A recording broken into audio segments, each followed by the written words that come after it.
দেশ এবং প্রবাস থেকে যারা ভিডিওটি দেখছেন সবাইকে আন্তরিক ধন্যবাদ এবং কৃতজ্ঞতা প্রকাশ করছি। কথায় আছে, চোরে চুরি করলে অন্তত ঘর থাকে, কিন্তু আগুনে যখন বশীভূত হয়ে যায় তখন সেই ঘরটি আর থাকে না। পরনের কাপড় নিয়ে অনেকে বের হয়েছেন সবকিছু হারিয়ে। তেমনি একটি জায়গায় আজকে আমি এসেছি। আমার পেছনে যারা দেখছেন সবাই এমনি দাঁড়ায়নি, সবাই ক্ষতিগ্রস্ত। এখানে অনেকেই এক কাপড়ে বের হয়ে গেছেন। বলছিলাম বোয়ালখালী উপজেলার বিঙ্গুরা ৩ নম্বর ওয়ার্ড খুল্লামিয়া চৌধুরীর বাড়ির কথা। গতকাল গভীর রাতে আনুমানিক রাত ৩টার দিকে এই বাড়িতে আগুন লেগে অনেকে নিঃস্ব হয়ে গেছেন। জানি না কখন তারা আবার স্বাবলম্বী হয়ে নিজের পায়ে দাঁড়াতে পারবেন। আমরা একটু কথা বলবো সেই ক্ষতিগ্রস্ত পরিবারের কিছু অনুভূতি জানবো, দুঃখ কষ্ট জানবো, কে কি হারিয়েছেন। আচ্ছা, আপনার ঘর কি এখানে পড়ে গেছে? জি। আচ্ছা, কি কি কি কি হারিয়েছেন বা কি হয়েছে একটু যদি বলেন। আমার অনেক ক্ষতি হয়ে গেছে। বড় করে বলেন। আমার সবকিছু পুড়ে গেছে। সবকিছু পুড়ে গেছে। জি, আমি এখন নিঃসঙ্গ পথে। জি। আপনার আমার শ্বশুর ঘর সব পুড়ে গেছে। সব পুড়ে গেছে। জি। কিছু বের করতে পারেন নাই? না কিছু বের করতে। আমারও সবকিছু পুড়ে গেছে, একটা কিচ্ছু বের করতে পারি নাই। সব পুড়ে গেছে। টাকা রিপোর্ট সবগুলো টাকা নগদ 1 লাখ টাকা পুড়ে গেছে। সব পুড়ে গেছে।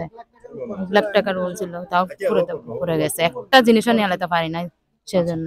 আচ্ছা, একটু যদি বলি মানে আপনার কি কি ক্ষতি হয়েছে একটু যদি বলেন। এখানে আসবাবপত্র ছিল, নগদ টাকা ছিল, স্বর্ণ ছিল, সবকিছু আগুনে পুড়ে ছাই হয়ে গেছে। ক্ষতি কয় লাখ টাকার ক্ষতি হবে?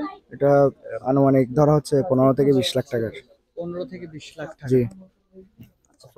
স্বর্ণ সব পুড়ে গেছে। কারো চলে গেছে স্বর্ণ, কারো চলে গেছে টাকা। বলতে গেলে একেবারে নিঃস্ব পথেই বসে গেছেন।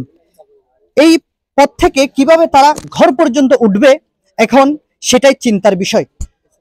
সমাজের বিত্তবান অনেকেই আছেন, তাদেরকে আমি দৃষ্টি আকর্ষণ করছি, তারা যদি এই পরিবারগুলোর দিকে একটু তাকায়, বিত্তবান যারা সমাজে আছেন তারা যদি এই পরিবারের দিকে একটু নজর দেয়, তাহলে হয়তো পথ থেকে ঘরে যাওয়া অনেকটাই সম্ভব বলে আমি মনে করি। আপনার ঘর কি এখানে পুড়ে গেছে? জি, আমার ঘরও পুড়ে গেছে। এখানে গতকাল রাত 3:30টার দিকে ওই আমার চাচাদের ঘরের গ্যাসের লিকেজ থেকে আমাদের ঘরটা পুড়ে গেছে। হঠাৎ যখন জেগে দেখি তখন আমাদের ঘরে প্রায় শেষ। কোনো রকমে সন্তান, স্ত্রী, মাকে সবাইকে নিয়ে, বৃদ্ধ মাকে নিয়ে ঘরে বের হয়ে আসে, এক কাপড়ে বের হয়ে আসে। আমরা কোনো কিছু বের করতে পারি নাই। আমাদের টাকা পয়সা, স্বর্ণালঙ্কার, মোবাইল, খাট, ফার্নিচার যা ছিল সব এখানে ভস্মীভূত হয়ে গেছে। আমি সহ আমরা আরো 5-7 ঘর আমরা পথে বসে গেছি। তো সমাজ যারা বিত্তবান আছে এবং বর্তমান আমাদের চেয়ারম্যান ইউনো মহোদয় এবং বর্তমান যারা সিনিয়র এই সরকারি অফিসার এবং সিনিয়র নেতৃবৃন্দ আছে, তাদের কাছে আমরা সহায়তার হাত বাড়ানোর জন্য, যাতে এই 5-7টি ঘর যেগুলো পুড়ে গেছে তারা একটা ছোট্ট একটা ঘর করতে পারে, একটা পুনর্বাসন হয়ে থাকতে পারে, আমি তাদের কাছে সাহায্য কামনা করছি। এই আর কি। শুনতে পেলেন তাদের আর্তনাদ এবং তাদের কষ্টটুকু। আমি আর একটু যোগ করতে চাই যে সমাজের বিত্তবানরা চাইলে আসলে অনেক কিছুই পারে। যে 5-7টি ঘর এখানে পুড়ে গেছে, সমাজের বিত্তবানরা যদি চায় তাহলে এই 5-7টি ঘরকে স্বাবলম্বী করা তাদের পক্ষে কোনো ব্যাপারই না। কিন্তু দুঃখের বিষয়, তারা কতটুকু এগিয়ে আসছেন সেটাই হচ্ছে এখন দেখার বিষয়। আমি সংশ্লিষ্ট কর্তৃপক্ষ, ইউনো এবং